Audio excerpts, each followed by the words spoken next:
ಓಂ ಶ್ರೀ ಗುರು ಬಸವಲಿಂಗಾಯ ನಮಃ.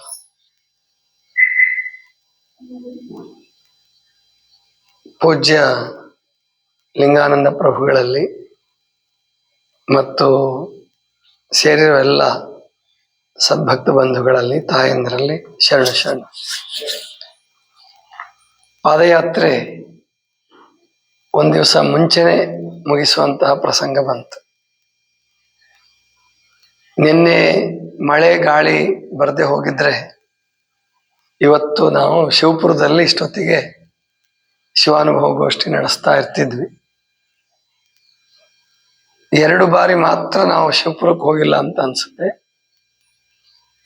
ಒಂದನೇದು ಪೂಜ್ಯ ಇಳಕಲ್ ಶ್ರೀಗಳು ಲಿಂಗೈಕ್ಯ ಆದಂಥ ಸಂದರ್ಭದಲ್ಲಿ, ಆವಾಗ ಕೊನೆ ದಿವಸ ಅಂದ್ರೆ ಉಳುವೆ ಮುಟ್ತಾ ಇದ್ವಿ. ಇಳಕಲ್ ಶ್ರೀಗಳು ಮಹಾಂತ ಸ್ವಾಮಿಗಳು ಲಿಂಗೈಕ್ಯರಾದರು ಅಂತ ಹೇಳಿ ಸುದ್ದಿ ಬಂತು. ಆವತ್ತು ಉಳುವಿ ಮುಟ್ಬಿಟ್ಟು ಬೆಳಿಗ್ಗೆನೆ ಮರಳಿ ವಾಪಸ್ ಬಂದ್ವಿ. ಅಂದ್ರೆ ಅಲ್ಲಿಗೆ ಹೋಗ್ಬೇಕಾಗಿತ್ತು, ಇಳಕಲ್ಗೆ ಹೋಗ್ಬೇಕಾಗಿತ್ತು. ಅದು ಬಿಟ್ರೆ ಪ್ರಾಯಶಃ ಇದು 2ನೇ ಸಾರಿ.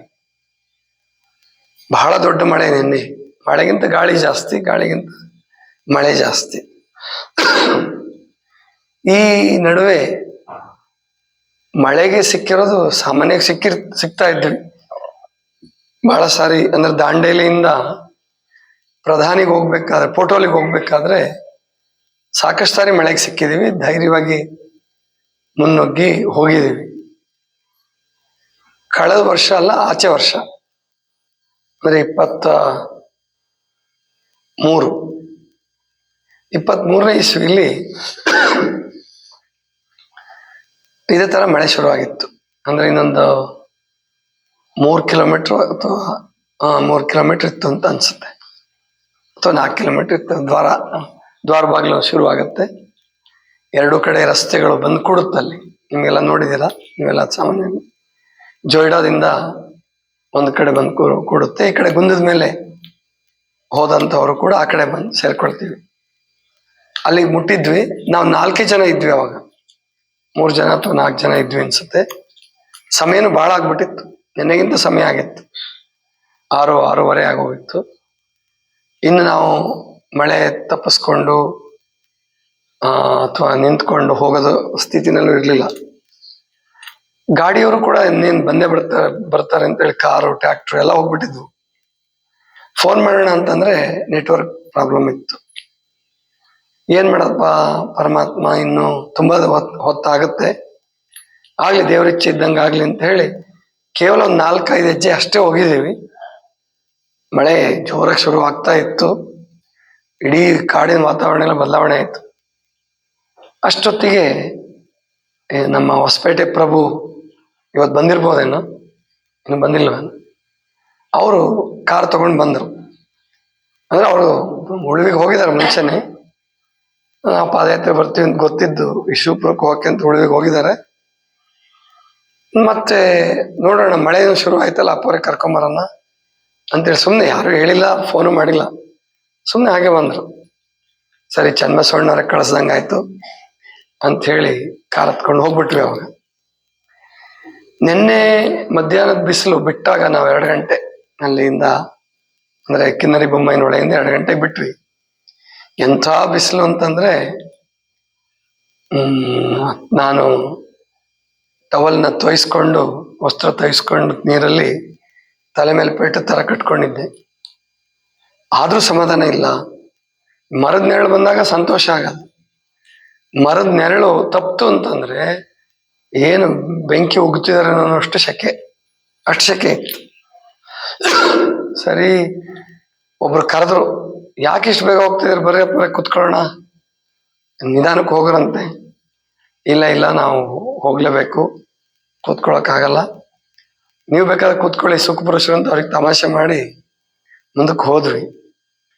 ಯಾಕಂದ್ರೆ ಅವರು ಯಾರೋ ಕರೆದವರು ಒಂದ್ ವೇಳೆ ಟ್ರಾಕ್ಟರ್ಗೋ ಕಾರ್ಗೋ ಬಂದ್ರು ಏನ್ ತೊಂದರೆ ಇಲ್ಲ. ಆದ್ರೆ ನಾನೇ ಏನಾದ್ರು ಕಾರ್ ಹತ್ಬಿಟ್ರೆ ಎಷ್ಟೋ ಜನರಿಗೆ ಮನೋಬಲ ಉಡ್ಗೋಗ್ಬಿಡುತ್ತೆ. ಅದಕ್ಕೆ ಸಂಕಲ್ಪ ಮಾಡಿದೆ, ಇವತ್ತು ಕಾರು ಹತ್ತಬಾರ್ದು, ಆಚೆ ಸಾರಿ ಹತ್ತದಂಗೆ, ಮಳೆ ಬರಲಿ ಏನಾದ್ರೂ ಆಗ್ಲಿ ಕಾಲು ಗುಳ್ಳೆಗಳಾಗಿದ್ವು. ಬೇಕಾದಂತ ಪೆಟ್ಟಾದ್ರೂ ಕೂಡ ಇವತ್ತು ಕಾರ್ ಹತ್ಬಾರ್ದು ಅಂತೇಳಿ ಸಂಕಲ್ಪ ಮಾಡಿ ನಡೀತಾ ಇದ್ವಿ.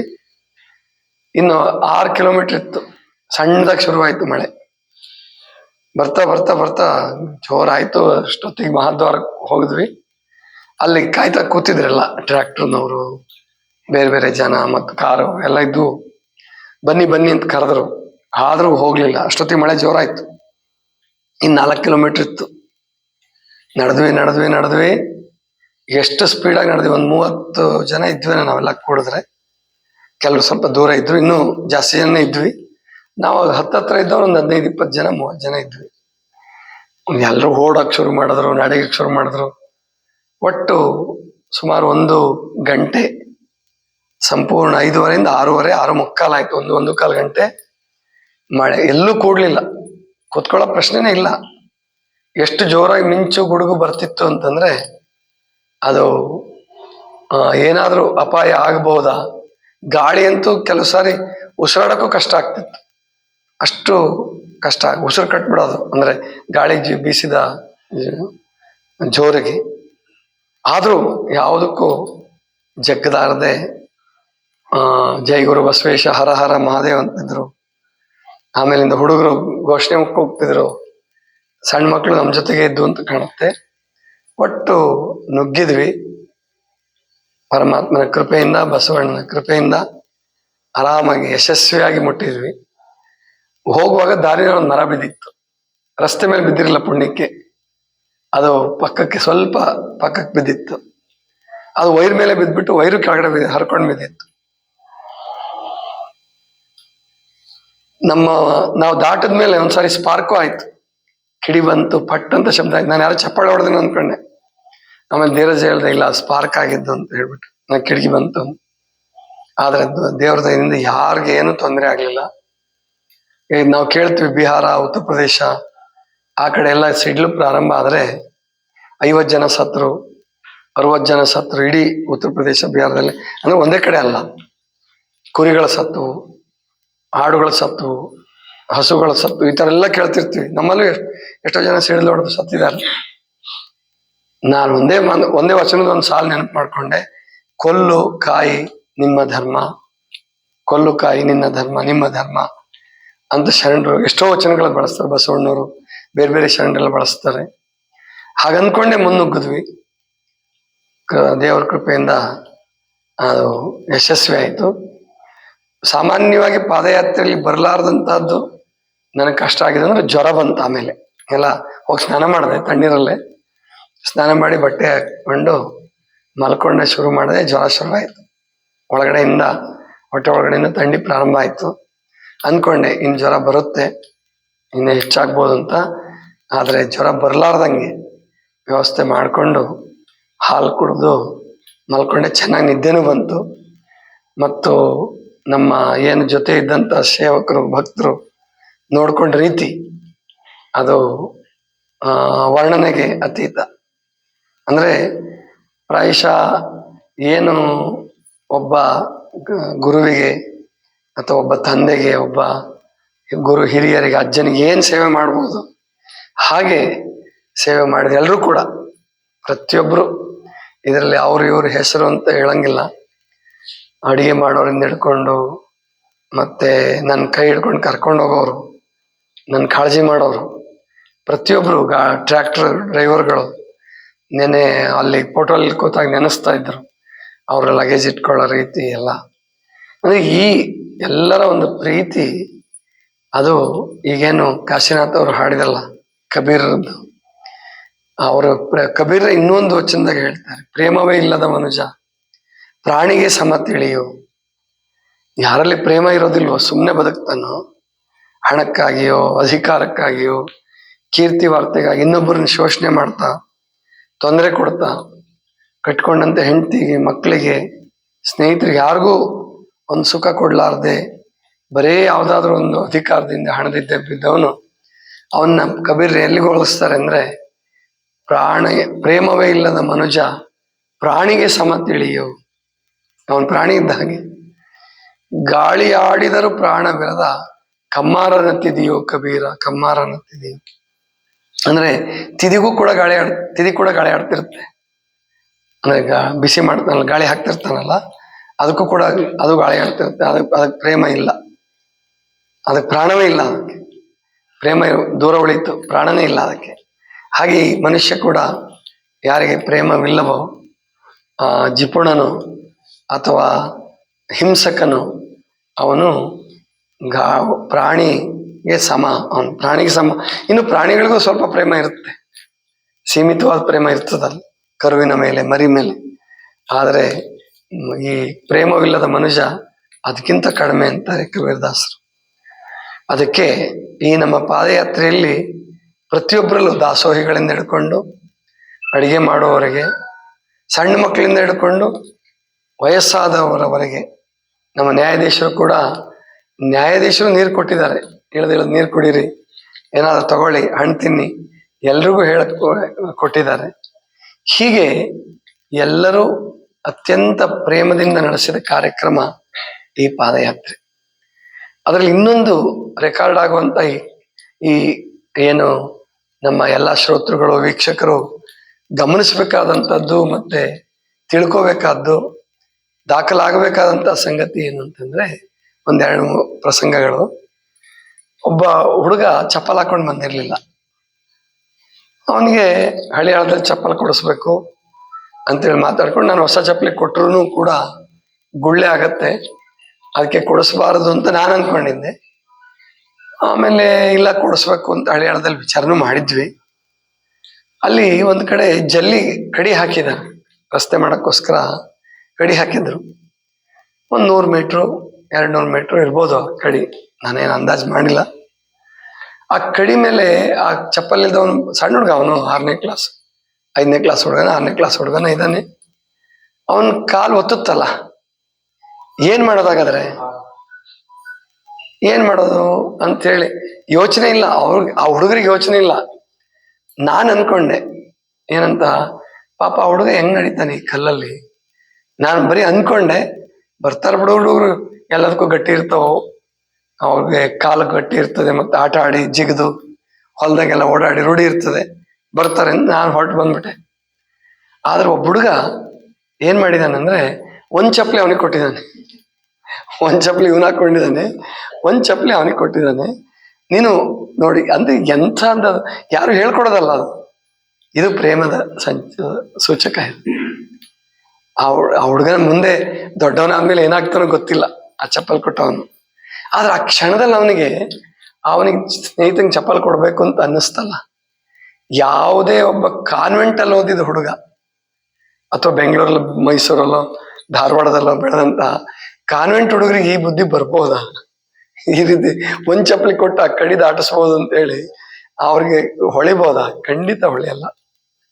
ಒಂದ್ ವೇಳೆ ಹೊಳೆದ್ರು ತಾಯಿ ತಂದೆಗಳು ಹೇಳ್ಕೊಟ್ಟಿರ್ತಾರೆ, ಅವನಿಗೆ ಯಾಕೆ ಕೊಟ್ಟೆ ಅಂತ ಬೈಬೋದು, ಏನೋ ಆಗ್ಬೋದು. ಅಲ್ಲಿ ಯಾರು ಮಕ್ಕಳಲ್ಲಿ ಎಲ್ಲಾ ಮಕ್ಕಳು ಒಂದೇ ಬಿಡಿ, ಆ ಮಕ್ಳಿಗೂ ಆ ಭಾವನೆ ಬರ್ಬೋದು. ಆದ್ರೆ ಈಗಿನ ಕಾಲದಲ್ಲಿ ಏನಾಗ್ತಾ ಇದೆ ನಗರ ಪ್ರದೇಶದಲ್ಲಿ ಅಥವಾ ಈ ಇಂಗ್ಲಿಷ್ ಸಂಸ್ಕೃತಿ, ಇಂಗ್ಲಿಷ್ ಶಿಕ್ಷಣದಲ್ಲಿ ಏನಾಗ್ತಿದೆ ಅಂದ್ರೆ, ನೀನ್ ಚೆನ್ನಾಗಿರೋ ನಮಗ್ ಗೊತ್ತಿಲ್ದೇನೆ ಅದನ್ನ ಮಕ್ಕಳಲ್ಲಿ ಬೆಳೆಸ್ಬಿಡ್ತಾ ಇದೀವಿ. ಇಲ್ಲ, ಈ ಮಕ್ಕಳು ಹಳ್ಳಿಲಿ ಬೆಳೆದವರು, ಕನ್ನಡ ಶಾಲೆಗ್ಲಿ ಸರ್ಕಾರಿ ಶಾಲೆಯಲ್ಲಿ ಓದ್ತಾ ಇರೋರು, ಒಂದ್ ಚಪ್ಪಲಿ ಕೊಟ್ಟು ನಾನೊಂದ್ ಚಪ್ಪಲಿ ಹಾಕೊಳ್ಳೋಣ ಅವನಿಗೊಂದ್ ಚಪ್ಪಲಿ ಕೊಡೋಣ ಅನ್ನೋದು ಬಂತಲ್ಲ, ಅದು ಅತ್ಯಂತ ಪ್ರೇಮಕರ ಸಂಗತಿ. ಮತ್ತೆ ಈ ಸಾರಿ ದಾಸೋಹಿಗಳು ಎಷ್ಟು ಚೆನ್ನಾಗಿ ನಮಗೆ ದಾಸೋಹ ಮಾಡಿದ್ರು ಅಂದ್ರೆ, ನಮ್ಮ ಮಠದಕ್ಕೆ ಒಂದ್ ಸ್ವಲ್ಪನೂ ಖರ್ಚು ಬರಲಿಲ್ಲ. ಪ್ರತಿ ಸಾರಿ ನಾವು ಸ್ವಲ್ಪ ಹಾಕ್ತಿದ್ವಿ, ನೀವು ಕೊಟ್ಟಿದ್ದೆ ಅದು ಕೂಡ ಹಾಕ್ತಿದ್ವಿ, ದಾಸೋಹ ಸ್ವಲ್ಪ ಬರ್ತಿತ್ತು, ನಡೀತಿತ್ತು. ಈ ಸಾರಿ ಖರ್ಚು ಜಾಸ್ತಿ ಇದ್ರೂ ಕೂಡ ನಮ್ಮ ಮಠದಿಂದ ಹೆಚ್ಚು ಖರ್ಚು ಮಾಡಲಿಲ್ಲ, ಏನು ಖರ್ಚು ಮಾಡಲೇ ಇಲ್ಲ. ಇನ್ನೂ ನೀವು ಕೊಟ್ಟಿದ್ರಲ್ಲಿ ಸ್ವಲ್ಪ 10-20 ಸಾವಿರ ಉಳ್ಕೊಂಡಿರ್ಬೋದು ಅಂತ ಇನ್ನೂ ಲೆಕ್ಕಾಚಾರ ಮಾಡಿಲ್ಲ ನಾವು. ಅದರಲ್ಲಿ ಮುಖ್ಯವಾಗಿ ನಮ್ಮ AB ವಿಜಯ್ ಕುಮಾರ್ ಅವರು ಕನಕಪುರದಿಂದ, ಅಂದ್ರೆ ಬೆಂಗಳೂರಲ್ಲಿ ಇರ್ತಾರ ಅವರು, ಕನಕಪುರದಿಂದ, ಅವರು ಮೂಲ ಕನಕಪುರ ತಾಲೂಕಿನವರು. ಅವರು 50,000 ರೂಪಾಯಿಗಳ ದಾಸೋಹವನ್ನು ಮಾಡಿದರು. ಅಂದ್ರೆ ನಮ್ಮ ಈ ಪಾದಯಾತ್ರೆ ಇತಿಹಾಸದಲ್ಲಿ ಬಹಳ ದೊಡ್ಡ ದಾಸೋಹ ಇದು. ಇನ್ನು ನಮ್ಮ ಮಲೇಶಪ್ಪ ಇಟ್ಟಿಗೆ ಅವರು 11,000 ರೂಪಾಯಿಗಳು ಕೊಟ್ಟರು. ಜೊತೆಗೆ ನಮ್ಮ ಪ್ರಭು ಹೊಸಪೇಟೆಯವರು, ಅವರು ಒಂದು 10,000 ರೂಪಾಯಿ ದಾಸೋಹ ಮಾಡಿದ್ದಾರೆ ಅಂತ ಕಾಣುತ್ತೆ. ಆಮೇಲೆ ಇನ್ನು 5,000 ಕೆಲವರು ಕೊಟ್ಟಿದ್ದಾರೆ, ಅವರ ಹೆಸರು ಎಲ್ಲರೂ ನನಗೆ ನೆನಪಿಲ್ಲ. ಆಮೇಲೆ 2,000 ಮತ್ತೆ ಎಲ್ಲ ತಾಯಂದ್ರೂ ಏನು 500, 1,000 ತಮ್ಮ ಸಾಮರ್ಥ್ಯ ಇದ್ದಷ್ಟು ಕೊಟ್ಟಿದ್ದಾರೆ. ಯಾರಿಗೆ ಆ ಸಾಮರ್ಥ್ಯ ಇಲ್ವೋ, ಅವ್ರಿಗೆ ಕೊಡಕ್ ಸಾಧ್ಯ ಆಗಿಲ್ಲ, ಪರವಾಗಿಲ್ಲ. ಅವರು ತನುಮನದಿಂದ ಸೇವೆ ಮಾಡಿದ್ದಾರೆ, ಬೇರೆ ಬೇರೆ ಕೆಲಸ ಮಾಡಿದ್ದಾರೆ. ಅವರೆಲ್ಲರಿಗೂ ಪರಮಾತ್ಮನ ಆಶೀರ್ವಾದ, ವಿಶ್ವಗುರು ಬಸವಣ್ಣನವರ ಆಶೀರ್ವಾದ ಇರ್ಲಿ ಅಂತ ಕೇಳ್ಕೊಂತ, ಜೊತೆಗೆ ಈ ಮಳೆ ದಾಟಿ ಮುಂದಕ್ಕೆ ಹೋದ್ವಲ್ಲ ನಾವು, ಅವಾಗ ಹೇಳ್ದೆ ಕೆಲವ್ರಿಗೆ ನಾನು, ಇದೊಂದು ಬ್ರೇಕ್ ಥ್ರೂ ಅಂತ ಹೇಳ್ಬಿಟ್ಟು. ಬ್ರೇಕ್ ಥ್ರೂ ಅಂದ್ರೆ ಏನು ಅಂದ್ರೆ, ಯಾವುದಾದ್ರೂ ಒಂದು ಕಷ್ಟದ ಕೆಲಸವನ್ನ, ಭಯದ ಪ್ರಸಂಗವನ್ನ ಧೈರ್ಯ ಮಾಡಿ ಗೆಲ್ತೀವಲ್ಲ, ಅದಕ್ಕೆ ಬ್ರೇಕ್ ಥ್ರೂ ಅಂತ ಹೇಳ್ತಾರೆ ಇಂಗ್ಲೀಷಲ್ಲಿ. ಸಾಹಸ ಮಾಡೋದು. ನನಗೆ ಚಿಕ್ಕ ಹುಡುಗನ ಸಿಡ್ಲು ಬಗ್ಗೆ ಭಯ ಇರಲಿಲ್ಲ. ಆದ್ರೆ ನಾನು ಮೇಲ್ಗಡೆ ರೂಮ್ಗೇನು ಹೋದ್ನಲ್ಲ, ಈಗೇನು ನಾನು ವಾಸ ಮಾಡ್ತಾ ಇದ್ದೀನಲ್ಲ, 10 ವರ್ಷ ಆಯ್ತು, ಹೆಚ್ಚು ಕಡಿಮೆ 10 ವರ್ಷ ಕಂಪ್ಲೀಟ್ ಆಯ್ತಲ್ಲ ಹೋಗಿ. ಈಗ ಒಂದು 5-6 ವರ್ಷದ ಕೆಳಗೆ, 6-7 ವರ್ಷ ಆಗಿರ್ಬೋದು, ನಾನು ಮಂಚದ ಮೇಲೆ ಕುತ್ಕೊಂತೀನಲ್ಲ, ಪಕ್ಕದ ಕಿಟಕಿಗೇನೆ ಸಿಡ್ಲು ಹೊಡಿತು. ನನಗೇನು ತೊಂದರೆ ಆಗಲಿಲ್ಲ. ಗಾಜು ಮಾತ್ರ ಸೀಳ್ಬಿಟ್ಟು ಈಗಲೂ ಆ ಗಾಜು ಇಟ್ಟಿದ್ದೀನಿ. ಸೀಳಿದ ಗಾಜು ಚೇಂಜ್ ಮಾಡಿಸಿಲ್ಲ ನಾನು. 6-7 ವರ್ಷ ಆಗಿದೆ, ಹೆಚ್ಚು ಕಡಿಮೆ 7-8 ವರ್ಷ ಆಗಿರ್ಬೋದು, ಇನ್ನೂ ಚೇಂಜ್ ಮಾಡಿಸಿಲ್ಲ. ಅದು ಅಂದ್ರೆ ಅದರಿಂದ ಏನು ನುಕ್ಸಾನ್ ಆಗಿಲ್ಲ. ಉದ್ದಕ್ಕೂ ಪೂರ ಗ್ಲಾಸ್ ಸೀಳಿದೆ. ಅದು ಅವಾಗಿನಿಂದ ಸ್ವಲ್ಪ ಭಯ ಆಗ್ತಾ ಇತ್ತು. ನನಗೆ ಮಿಂಚು ಕಾಣಿಸುತ್ತೆ, ಎಡಗಣ್ಣಲ್ಲಿ ಮಿಂಚು ಕಾಣಿಸುತ್ತೆ. ಮಿಂಚು ಬಂದ ಕೂಡಲೇ ಶಬ್ದ ಬರುತ್ತೆ. ಆವಾಗ ಬಸವ ಬಸವ ಬಸವ ಅಂದ್ಕೊಂಡು, ಓಂ ಶ್ರೀ ಗುರು ಬಸವಲಿಂಗ ಅಂದ್ಕೊಂಡು, ಅಥವಾ ಕುಂಭಕ ಮಾಡ್ಕೊಂಡು ದೇವ್ರ ನೆನೆಸ್ತಾ ಹೆಂಗ ಕಾಲ ಕಳೀತೀನಿ. ಆದ್ರೆ ನಿನ್ನೆ ಮಾತ್ರ ನಾವು 1-1.25 ಗಂಟೆ, ನಾನು ಒಬ್ಬನೇ ಅಲ್ಲ, ತಾಯಂದ್ರಿದ್ರು, ಸಣ್ಣ ಮಕ್ಳಿದ್ರು, ವಯಸ್ಸಾದವರಿದ್ರು, ಯಾರೂ ಕೂಡ ಹೆದರ್ಲಾರ್ದೆ, ಕೆಲವರು ನಿಂತ್ಕೊಂಡ್ರು, ಕೆಲವರು ಗಾಡಿಲಿ ಬಂದ್ರು, ಇರ್ಲಿ. ಆದ್ರೆ ಬಂದಂತ ಅವರೆಲ್ಲರೂ ಧೈರ್ಯವಾಗಿ ಬಂದ್ರಲ್ಲ, ಅದು ನೀವೆಲ್ಲರೂ ಸಾಧಿಸಿದ ಒಂದು ಸಾಹಸ. ನನ್ನ ಬಗ್ಗೆ ನನಗೆ ಸಂತೋಷ ಆಯ್ತು. ಯಾಕೆಂದ್ರೆ ಈ ಭಯ ಇದ್ರೂ ಕೂಡ ಏನ್ ಧೈರ್ಯದಿಂದ ಮುನ್ನುಗ್ಗಿದ್ವಲ್ಲ, ಸಂತೋಷ ಆಯ್ತು. ಇದನ್ನ ನಾವು ಪ್ರಾಕ್ಟೀಸ್ ಮಾಡ್ಬೇಕು ಯಾವಾಗ್ಲೂ ಅಷ್ಟೇನೆ. ಆಧ್ಯಾತ್ಮ ಕ್ಷೇತ್ರದಲ್ಲಿ ಯಾವಾಗ ನಾವು ಮುಂದಕ್ಕೆ ಹೋಗ್ತೀವಿ ಅಂದ್ರೆ, ಯಾವುದು ನಮಗೆ ಕಷ್ಟ ಕೊಡ್ತಾ ಇರುತ್ತೋ, ಯಾವ್ದು ನಮಗೆ ತೊಂದರೆ ಕೊಡ್ತಿರುತ್ತೋ, ಅದ್ರ ವಿರುದ್ಧವಾಗಿ ಅಥವಾ ಅದನ್ನ ಜಾಣತನದಿಂದ ಗೆಲ್ತೀವಲ್ಲ, ಅಥವಾ ಅದ್ರ ಜೊತೆ ಹೋರಾಟ ಮಾಡಿ ನಾವು ಸಕ್ಸಸ್ ಆಗ್ತೀವಲ್ಲ, ಅದು ಮನುಷ್ಯನಿಗೆ ಆತ್ಮಬಲವನ್ನು ಕೊಡುತ್ತೆ. ಆನೆಬಲ ಅಂದ್ರೆ ಅಲ್ಲಿ ಆನೆಬಲ ಅಂತ ಬಳಸಂಗಿಲ್ಲ ನಿಜವಾಗಿ, ಯಾಕಂದ್ರೆ ಅದು ಶಕ್ತಿಗಷ್ಟೇ ಆನೆಬಲ ಸಂಕೇತ. ಆದ್ರೆ ಆತ್ಮಬಲ ಇದೆಯಲ್ಲ, ಅದು ಎಲ್ಲದಕ್ಕಿಂತ ದೊಡ್ಡದು ಆತ್ಮಬಲ. ಅಂತಹ ಒಂದು ಆತ್ಮಬಲ ಈ ಪಾದಯಾತ್ರೆಯಲ್ಲಿ ನಾವು ಕಂಡುಕೊಂಡಿದ್ದೀವಿ, ಸಾಧನೆ ಮಾಡಿದೀವಿ ಅಂತ ಅನ್ನಿಸ್ತು. ಒಂದು 6 ಜನ ಸಣ್ಣ ಮಕ್ಕಳು ಸಂಪೂರ್ಣವಾಗಿ ನಡೆದ್ವು. 6-7 ಜನ ಮಕ್ಕಳು, ಅವು ಒಂದು ಚೂರು ಗಾಡಿ ಹತ್ತಲಿಲ್ಲ, ಅವ್ರಿಗೆ ತೊಂದರೆನೂ ಆಗ್ಲಿಲ್ಲ. ಕಾಲಲ್ಲಿ ಗುಳ್ಳೆ ಆಗೋದು ಏನು, ಆಟ ಆಡ್ಕೊಂಡು ಕೂಗಾಡ್ಕೊಂಡು ಸಂತೋಷದಿಂದ ಅವ್ರು ಬಂದರು. ಅವರು ಧೈರ್ಯವಾಗಿ ಗೆದ್ರು. ಅಂತಹ ಮಕ್ಕಳು, ಅವ್ರಿಗೆಲ್ಲ ಅಭಿನಂದನೆಗಳು. ಎಲ್ಲರಿಗೂ ಪಾದಯಾತ್ರೆಯಲ್ಲಿ ಭಾಗವಹಿಸಿದವರಿಗೆ, ದಾಸೋಹಿಗಳಿಗೆ ಮತ್ತು ಸೇವೆ ಮಾಡಿದಂಥವರಿಗೆ ಎಲ್ಲರಿಗೂ ಅಭಿನಂದನೆಗಳನ್ನು ಹೇಳ್ತಾ, ಇನ್ನು ನನ್ನ ಪಕ್ಕ ಕೂತಿರ್ತಕ್ಕಂಥ ಇವರು ನಿಮಗೆ ಬಹಳ ಜನರಿಗೆ ಗೊತ್ತಿಲ್ಲ. ಪೂಜ್ಯ ಲಿಂಗಾನಂದ ಪ್ರಭುಗಳು ಮೊನ್ನೆ ಅಂದ್ರೆ ಶಿವರಾತ್ರಿನಲ್ಲಿ ಇವರಿಗೆ ಪಟ್ಟಾಭಿಷೇಕ ಆಯ್ತು.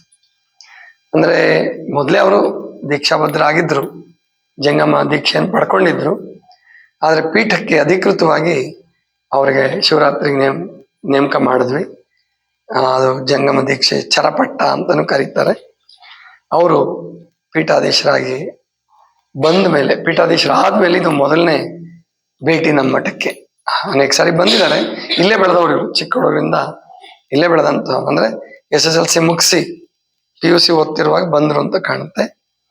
ಆವಾಗಿಂದ ಒಂದು 5-6 ವರ್ಷ ಅಥವಾ 4-5 ವರ್ಷ ಅಂತ ಕಾಣುತ್ತೆ ನಮ್ಮಲ್ಲೇ ಇದ್ರು. ಆಮೇಲೆ ತಾವೇ ಒಂದು 7-8 ವರ್ಷ ಸ್ವತಂತ್ರವಾಗಿ ಸಂಚಾರಿಗಳಾಗಿ ಒಂದು ಮಠದಲ್ಲಿ 7 ವರ್ಷ ಉಳ್ಕೊಂಡು ಅವರು ಒಂದು ಸಾಮರ್ಥ್ಯದಿಂದ ಆ ಭಕ್ತರನ್ನೆಲ್ಲ ಸಂಘಟನೆ ಮಾಡಿ ಅವರು ಇವತ್ತು ಪೀಠಾಧೀಶರಾಗಿದ್ದಾರೆ. ಅವರಿಗೆ ನಾನು ಹೇಳಿದೆ ಉಳುವಿಗೆ ಆಕ್ಚುಲಿ ಶಿವಪುರದಲ್ಲಿ ಅವ್ರದ್ದು ಆಶೀರ್ವಚನ ಇರ್ತಿತ್ತು. ಅವರ ಆಶೀರ್ವಚನ ಬಹಳ ವಿಶೇಷ ಇದೆ.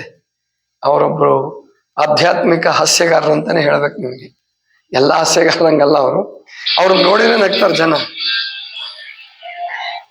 ಅವ್ರು ನೋಡಿದ್ರೆ ನಗ್ತಾರೆ, ಅವ್ರ ಮಾತು ಕೇಳಿದ್ರೆ ನಗ್ತಾರೆ. ಮನಗುಂಡಿ ಯುವಕರಿಗೆ, ಮನಗುಂಡಿ ಎಲ್ಲರಿಗೂ ಇವರು ಪ್ರೇರಣೆ, ಖುಷಿ. ಅದಕ್ಕೆ ಅವ್ರು ಬರ್ತಾರೆ ಅಂತಾನೆ ಎಷ್ಟೋ ಜನ ಶಿವಪುರಕ್ಕೆ ಬರ್ತಾರೆ ಅಂತ. ಅವರು ಶಿವಪುರದ ಕಾರ್ಯಕ್ರಮಕ್ಕೆ ಬಂದಿದ್ರು ಉಳುವಿಗೆ.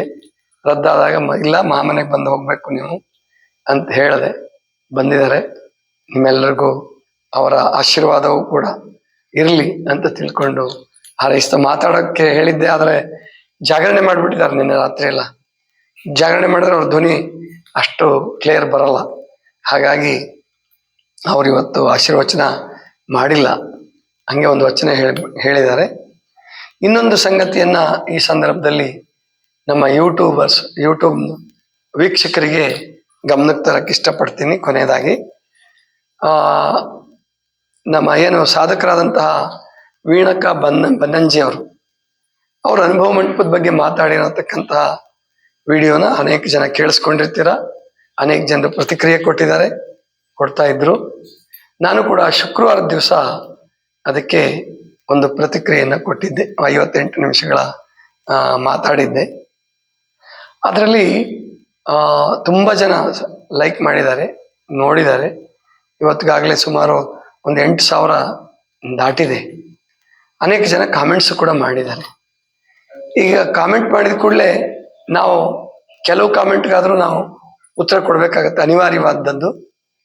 ಮತ್ತೆ ಯಾರೋ ತಪ್ಪು ಭಾವಿಸಬಾರ್ದು, ಯಾಕೋ ಉತ್ತರ ಕೊಟ್ಟಿಲ್ಲ ಸ್ವಾಮೀಜಿ ಅಂತೇಳಿ ಮತ್ತೆ ಚಿಂತನೆನೂ ಹಾಕಿಲ್ಲ, ಅಪ್ಲೋಡ್ ಮಾಡಿಲ್ಲ. ಬೇರೆಯವ್ರದ್ದು ನಮ್ಮ ನೀಲಮವ್ರದ್ದು ಲತಕ್ಕನ ಹಾಡೋ ಈ ಥರದ್ದೆಲ್ಲ ಬಂದಿರಬಹುದು. ನಮಗೆ ಯೂಟ್ಯೂಬ್ ಅಪ್ಲೋಡ್ ಮಾಡೋಕ್ಕೆ ಸಾಧ್ಯ ಆಗ್ತಾ ಇರಲಿಲ್ಲ, ಯಾಕಂದ್ರೆ ಅಲ್ಲಿ ನೆಟ್ವರ್ಕ್ ಇರ್ತಿರ್ಲಿಲ್ಲ. ರೆಕಾರ್ಡು ಕೂಡ ಮಾಡ್ಕೊಂಡಿಲ್ಲ ನಾವು. ಹಾಗಾಗಿ ಯಾರು ಅನ್ಯತಾ ಭಾವಿಸಬಾರ್ದು. ಇನ್ನೊಂದು, ನಾನು ಸಂವಾದ TV ಅವರಿಗೆ ನಾನು ಧನ್ಯವಾದ ಹೇಳ್ತೀನಿ. ಯಾಕಂದ್ರೆ ಸಂವಾದ TV ಅವರು ಮತ್ತು ವಿಕ್ರಮಾರ್ಜುನ ಹೆಗಡೆ ಅವರು ಗಮನಿಸಿದ್ದಾರೆ, ವೀಣಕ್ಕ ಅವ್ರು ಗಮನಿಸಿದ್ದಾರೆ. ಯಾರು ಗಮನಿಸಿದ್ರೋ ಒಟ್ಟು ಆ ವಿಡಿಯೋನ ಆ ಸಂವಾದ ಚಾನೆಲ್ನಿಂದ ರಿಮೂವ್ ಮಾಡಿದ್ದೀರ. ಆ ವಿಡಿಯೋ ಸಿಗ್ತಾ ಇಲ್ಲ ಇವಾಗ. ಅನುಭವ ಮಂಟಪದ ಬಗ್ಗೆ, ಅನುಭವ ಮಂಟಪ ಇಲ್ಲ ಅಂತ ಹೇಳಿದಂತಹದ್ದು ಏನು ವಿಡಿಯೋ ಇದರಲ್ಲಿ ಇಲ್ಲ, ಸಿಗ್ತಾ ಇಲ್ಲ. ಅದನ್ನ ರಿಮೂವ್ ಮಾಡಿದ್ದಕ್ಕೆ ಅದಕ್ಕೆ ಕಾರಣೀಭೂತರಾದಂತ ಎಲ್ಲರಿಗೂ ನಾನು ಧನ್ಯವಾದವನ್ನು ಹೇಳ್ತೀನಿ. ಯಾಕಂದ್ರೆ ತಪ್ಪು ಸಂದೇಶ ಹೋಗ್ತಾ ಇತ್ತು. ಅದನ್ನ ಶನಿವಾರನೇ ರಿಮೂವ್ ಮಾಡಿದ್ದಾರೆ. ಯಾಕಂದ್ರೆ ಭಾನುವಾರ ನಾವು ನೋಡಿದ್ವಿ, ಅದು ಶನಿವಾರ ರಿಮೂವ್ ಆಗಿತ್ತು. ಭಾನುವಾರ ದಿವಸ ಸರ್ಚ್ ಮಾಡಿದ್ವಿ. ಒಬ್ರು ಬೇಕು ಅಂತ ಕೇಳಿದ್ರು ಕಳ್ಸೋದಕ್ಕೆ ಅಂತೇಳಿ. ನಾವು ಸರ್ಚ್ ಮಾಡಿದಾಗ this video has been removed ಅಂತ ಬರ್ತಾ ಇತ್ತು. ನಿಮ್ಮೆಲ್ಲರಿಗೂ ನಾನು ಧನ್ಯವಾದ ಹೇಳ್ತೀನಿ. ಯಾಕಂದ್ರೆ ಜನರನ್ನು ದಾರಿ ತಪ್ಪಿಸ್ತಕ್ಕಂತಹ ವಿವಾದಾಸ್ಪದ ವಿಷಯಗಳು ಇರಬಾರ್ದು. ಅದು ಜವಾಬ್ದಾರಿಯುತ ಯೂಟ್ಯೂಬ್ಗಳಲ್ಲಿ ಬೇರೆಯವ್ರದ್ದು ಸುಮ್ಮನೆ ಬೇಜವಾಬ್ದಾರಿಯಿಂದ ಹಾಕ್ತಕ್ಕಂಥವ್ರ ಬಗ್ಗೆ ನಾವು ಯೋಚನೆ ಮಾಡಲ್ಲ, ಅದ್ರ ಬಗ್ಗೆ ನಾವು ಗಮನನೇ ಕೊಡಲ್ಲ. ಎಷ್ಟೋ ಜನ ವೀಕ್ಷಕರು ಗಮನ ಕೊಡಲ್ಲ. ನೀವೇನು ರಿಮೂವ್ ಮಾಡಿದೀರ, ನಿಮಗೆ ವಿಶ್ವಗುರು ಬಸವಣ್ಣನವರ ಮತ್ತು ದಯಾಮಯನ ಅಂತ ಪರಮಾತ್ಮನ ಅನುಗ್ರಹ ಪ್ರಾಪ್ತಿಯಾಗಲಿ. ಇನ್ನು ಮುಂದೆ ಈ ವಿಷಯದಲ್ಲಿ ಒಳ್ಳೊಳ್ಳೆ ರೀತಿಯಲ್ಲಿ ದೇಶಕ್ಕೆ, ಸಮಾಜಕ್ಕೆ ಹಿತ ಆಗ್ತಕ್ಕ. ಆಮೇಲೆ ಅದೇ ಜಾಗದಲ್ಲಿ ಒಂದು 2 ವಿಡಿಯೋ ವೀಣಕ್ಕ ಅವ್ರದ್ದು 5 ವರ್ಷದ ಹಿಂದೆ, 3 ವರ್ಷದ ಹಿಂದೆ ಮಾಡಿರ್ತಕ್ಕಂಥ ವಿಡಿಯೋಗಳನ್ನ ಅಪ್ಲೋಡ್ ಮಾಡಿದ್ದಾರೆ. ಬಸವಣ್ಣವ್ರ ಬಗ್ಗೆ ಸಕಾರಾತ್ಮಕವಾಗಿ ಮಾತನಾಡಿರ್ತಕ್ಕಂಥದ್ದು ಮತ್ತು ಒಳ್ಳೆ ಪರಿಣಾಮವನ್ನು ಉಂಟು ಮಾಡ್ತಕ್ಕಂತಹ ವಿಡಿಯೋಗಳು ಇದಾವೆ. ಅದನ್ನ ತಾವು ಗಮನಿಸ್ಬೋದು ಅಂತ ಹೇಳ್ಕೊಂಡು ಹೇಳ್ತಾ, ಇನ್ನು ಇದೊಂದು ಒಳ್ಳೆ ವೇದಿಕೆ ಕಲ್ಪಿಸ್ಕೊಟ್ಟಿದ್ದೀವಿ ನಿಮಗೆ. ಅಂದ್ರೆ ಚರ್ಚೆ ಮಾಡಲಿಕ್ಕೆ, ಕಾಮೆಂಟ್ ಮಾಡಲಿಕ್ಕೆ. ಯಾರು ಅವಾಚ್ಯವಾಗಿ ಮತ್ತು ವೀಣಕ್ಕವರ ಮನಸ್ಸಿಗೆ ನೋವಾಗೋ ಹಾಗೆ ಕಾಮೆಂಟ್ ಮಾಡಬೇಡಿ. ಯಾಕಂದ್ರೆ ಈಗ ವಿಡಿಯೋ ರಿಮೂವ್ ಆಗ್ಬಿಟ್ಟಿದೆ, ಅದು ಬೇಡ ನಮಗೆ. ಅದು ಸಂತೋಷ, ಅವರು ರಿಮೂವ್ ಮಾಡಿದ್ದು ಬಹಳ ಸಂತೋಷ. ಇನ್ಮೇಲೆ ಈ ಲಿಂಗಾಯತ ಧರ್ಮದ ಬಗ್ಗೆ ಮತ್ತು ಹಿಂದೂ ಸಂಸ್ಕೃತಿಯ ಬಗ್ಗೆ ಕೆಲವರು ಅದರಲ್ಲಿ ಪ್ರಶ್ನೆ ಕೇಳ್ತಾ ಇದ್ದಾರೆ. ನನಗೆ ನೇರವಾಗಿ ಕೇಳಿದ್ದಾರೆ. ಇನ್ಯಾರೋ ಒಬ್ರು ತಾಲಿಬಾನಿಗಳು ಅಂತ ಮತ್ತೆ ಅವರು ಏನು ಕಾನೇರಿ ಮಠ ಸ್ವಾಮಿಗಳು ಹೇಳ್ದಂಗೆ ಇನ್ನೊಬ್ಬ ಯಾರೋ ವೀಕ್ಷಕರು ವ್ಯಕ್ತಪಡಿಸಿದ್ದಾರೆ. ಅದಕ್ಕೆ ಉತ್ತರನ ಮುಂದಿನ ದಿನಗಳಲ್ಲಿ ವೀಕ್ಷಕರು ಕೊಡ್ಬೋದು ಮತ್ತು ನಾನು ಕೂಡ ಮಾತನಾಡ್ತೀನಿ ಅದ್ರ ಬಗ್ಗೆ. ಇವತ್ತು ಸಮಯ ಇಲ್ಲ. ಇವತ್ತು ನಮ್ದು ಈ ಸಭೆ, ನಮ್ಮ ಪ್ರಾರ್ಥನಾ ಸಭೆ ಆ ವಿಷಯಕ್ಕೆ ಸಂಬಂಧಪಟ್ಟಿದ್ದಲ್ಲ. ನಾನು ಯಾಕೆ ಸ್ಪಷ್ಟೀಕರಣ ಕೊಟ್ಟೆ ಅಂದ್ರೆ, ತಡ ಆಗ್ತಿದ್ದಂಗೆ ತಪ್ಪು ಭಾವಿಸಬಾರ್ದು ಅನ್ನೋ ಕಾರಣಕ್ಕಾಗಿ ಸ್ಪಷ್ಟೀಕರಣ ಕೊಟ್ಟಿದ್ದೀನಿ. ಮುಂದೆ ಖಂಡಿತವಾಗಿಯೂ ಅದ್ರ ಬಗ್ಗೆ ಚರ್ಚೆ ಮಾಡೋಣ. ಆರೋಗ್ಯಕರ ಚರ್ಚೆ ನಡೀಲಿ. ಒಂದು ಒಳ್ಳೆ ವೇದಿಕೆಯನ್ನ ಬಳಸ್ಕೊಂಡು ನಮ್ಮ ಮನಗುಂಡಿ ಆರೋಗ್ಯಶ್ರೀ ಯೂಟ್ಯೂಬ್ ಚಾನಲ್ ಬಳಸ್ಕೊಂಡು ಆರೋಗ್ಯಕರ ಚರ್ಚೆ ಮಾಡಿ ಮತ್ತು ಯಾರಿಗೂ ನೋವಾಗ್ಲಾರ್ದಂತಹ ಅಥವಾ ಅವಾಚ್ಯ ಅಥವಾ ಅಶ್ಲೀಲ ಶಬ್ದಗಳನ್ನು ಬಳಸಲಾರ್ದೇನೆ ಜ್ಞಾನಪ್ರದವಾದಂತಹ ಮತ್ತು ಹೃದಯವನ್ನು ಅರಳಿಸುವಂತಹ ಮಾತುಗಳನ್ನ ನಾವು ಚರ್ಚೆ ಮಾಡ್ತಾ ಸತ್ಯ ಶೋಧಕರಾಗೋಣ. ಸತ್ಯ ಆರಾಧಿಸುವವರಾಗೋಣ. ಸತ್ಯ ಶೋಧನೆ ಮತ್ತು ಸತ್ಯದ ಆರಾಧನೆ ನಡೆದ್ರೆ ನಮ್ಮ ಜೀವನದಲ್ಲೂ ಪ್ರಗತಿ ಸಾಧ್ಯ. ಅದನ್ನ ಎಲ್ಲರೂ ಮಾಡಿ ಅಂತ ಹೇಳ್ಕೊಂಡು ಹಾರೈಸ್ತಾ, ಎಲ್ಲ ವೀಕ್ಷಕರಿಗೂ ಅಂದ್ರೆ ಇಷ್ಟು ಉತ್ತಮವಾದಂತಹ ಪ್ರತಿಕ್ರಿಯೆಯನ್ನು ನೀಡಿದಂತ ತಮಗೆಲ್ಲರಿಗೂ ನಾನು ಧನ್ಯವಾದವನ್ನು ಹೇಳ್ತಾ ನನ್ನ ಮಾತುಗಳನ್ನು ಮುಗಿಸ್ತಾ ಇದ್ದೀನಿ. ಸರ್ವರಿಗೂ ಶರಣ.